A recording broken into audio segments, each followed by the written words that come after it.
Matin. On en vient à notre autre dossier du jour. Ce matin, dans Bonjour Paris, c'est le salon Vivatech, le salon qui se déroule jusqu'à demain du côté de la porte de Versailles avec toutes les dernières créations, les innovations tout aussi plus futuristes les unes que les autres, notamment en termes de transport et de mobilité. C'est l'objet du Pariscan d'Anne-Laure Bance ce matin. Vous vous êtes promené dans les allées. Anne-Laure, quelle bonne découverte vous avez faite? Eh bien, j'ai pensé à votre sécurité, Jeanne. Figurez-vous, je suis sûre que vous avez déjà pratiqué le smombi. Le smombi? Oui, alors cette expression signifie en fait que vous êtes dans la rue, vous circulez dans la rue, les yeux rivés sur votre téléphone portable. Or, eh bien, on oublie souvent les risques de l'espace public avec l'arrivée de tramways, de bus, les passages piétons. Or, 10% des accidents corporels sont liés à l'usage de manière intempestive du smartphone dans la rue. C'est pour ça que, la RATP a lancé une application baptisée Ami. Son fonctionnement, il est très simple, vous le voyez un petit peu derrière moi. Eh bien, grâce à un boîtier qui va être installé sur un véhicule, un tramway ou un bus par exemple, eh bien un ultrason va être émis automatiquement vers le smartphone du piéton.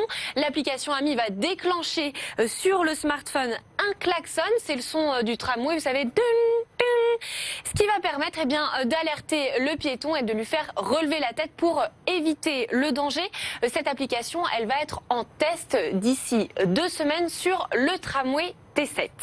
Et puis on continue dans les transports avec une mobilité innovante. On connaissait les taxis à hydrogène, et bien place maintenant au vélo électrique à hydrogène. Ce petit nouveau, il s'appelle Alpha Bike. Vous le découvrez juste derrière moi. Il fonctionne grâce à une pile à combustible qui est située dans le cadre du vélo. Et puis, cette pile à combustible, quand elle rentre en contact avec l'hydrogène, elle va produire de l'électricité.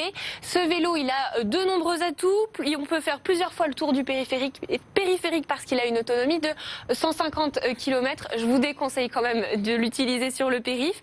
Une autre bonne nouvelle, cette fois-ci pour l'environnement, l'hydrogène est un carburant propre. Il ne rejette que de l'eau. Et puis, le temps de charge, il est plutôt réduit, juste 2 minutes. Le prix du plein, c'est le prix d'un ticket de métro, donc c'est plutôt raisonnable.